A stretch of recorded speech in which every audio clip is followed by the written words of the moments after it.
Hey everyone, welcome back to the channel. अगर आप Naruto के फैन हैं और ऑल्टरनेट टाइमलाइन स्टोरीज देखना पसंद करते हैं तो आज का एपिसोड आप बिल्कुल मिस मत कीजिए। इस सीरीज में हम देखने वाले हैं कि अगर नारुतो को अपने फ्यूचर की हर ट्रेजेडी पहले से पता होती तो क्या वो नेजी, जिराया और सासुके की किस्मत बदल पाता। लेकिन स्टोरी शुरू करने से पहले अगर आपको एनिमे स्टोरी टेलिंग और नारुतो व्हाट इफ सीरीज पसंद आती है तो चैनल को सब्सक्राइब जरूर कीजिए और बेल आइकन ऑन कर लीजिए ताकि इस सीरीज का कोई भी एपिसोड मिस ना हो। और एक चैलेंज है आप सब के लिए, कमेंट्स में जरूर बताना अगर आपको अपनी जिंदगी का फ्यूचर पहले से पता चल जाए तो आप सबसे पहले क्या बदलोगे। अब बिना किसी देरी के चलिए शुरू करते हैं नारुतो द टाइम। पिछले एपिसोड में नारुतो को अपनी जिंदगी का सबसे बड़ा राज पता चला था। वो सिर्फ एक सपना नहीं देख रहा था, वो वाकई अपने बचपन में वापस आ चुका था। उसके हाथ में एक अजीब डायरी थी जिसमें उसके फ्यूचर की हर बड़ी ट्रेजेडी लिखी हुई थी। नेजी की मौत, जिरायसा सेंसी की कुर्बानियां, पेन का हमला और सासुके का अंधेरे की तरफ चले जाना। नारुतो ने उसी रात एक कसम खाई, इस बार वो किसी अपने को नहीं खोएगा। लेकिन हिस्ट्री को बदलना इतना आसान नहीं था, क्योंकि जब भी कोई अपनी तकदीर बदलने की कोशिश करता है तकदीर भी उससे रोकने की पूरी कोशिश करती है। और आज नारुतो अपना पहला कदम उठाने वाला है, एक ऐसा कदम जो सिर्फ उसकी जिंदगी ही बल्कि पूरी शिनोबी वर्ल्ड की हिस्ट्री को हमेशा के लिए बदल देगा। तो चलिए शुरू करते हैं। Naruto the time rewrite episode 3। Naruto को लगा था फ्यूचर जानना ही सब कुछ है, लेकिन उसे बिल्कुल अंदाजा नहीं था कि हिस्ट्री को बदलने की पहली कीमत उसे आज ही चुकानी पड़ेगी। सुबह की पहली धूप कोनोहा की गलियों पर पड़ रही थी। नारुतो धीरे धीरे अपने घर की खिड़की के पास खड़ा था। उसके हाथ में वही डायरी थी। हर पेज उससे एक ही बात याद दिला रहा था, नेजी, जिराया, पेन और fourth great Ninja war.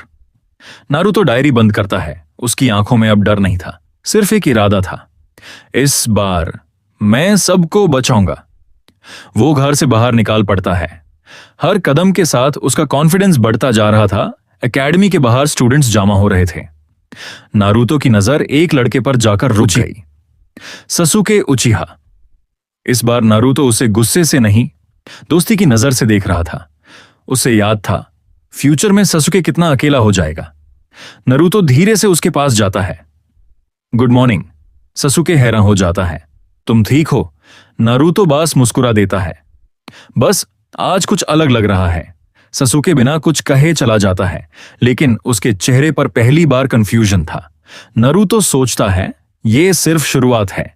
Naruto एक शांत जगह बैठकर डायरी खोलता है, लेकिन डायरी का एक खाली पेज अचानक चमकने लगता है। उस पर धीरे धीरे शब्द उभरने लगते हैं, mission 1 complete, mission 2 begins. Naruto की सांसें तेज हो जाती हैं। उसने ये कभी नहीं लिखा था। फिर एक और लाइन सामने आती है, if you change destiny, destiny will fight back. Naruto तुरंत डायरी बंद कर देता है। उसके आसपास हवा तेज चलने लगती है, जैसे कोई अनजानी ताकत उसे देख रही हो। दूर जंगल की तरफ से एक जोर का धमाका होता है। नारुतो बिना सोचे उस तरफ भागता है। जब वो पहुंचता है तो पूरा एरिया तबाह हो चुका होता है। पेड़ टूट चुके हैं, जमीन फट चुकी है। बीच में एक अजीब सा चक्रा बना हुआ है। उस चक्र के अंदर से काली और नीली एनर्जी निकल रही है। नारुतो धीरे से आगे बढ़ता है। तभी उसे अपनी ही आवाज सुनाई देती है, नारुतो, हिस्ट्री को बदलने की कोशिश मत करो। नारुतो तुरंत मुड़कर देखता है, लेकिन वहां कोई नहीं होता, सिर्फ हवा चल रही होती है। नारुतो डायरी दोबारा खोलता है। इस बार उस पर सिर्फ एक लाइन लिखी होती है, The observer has awakened।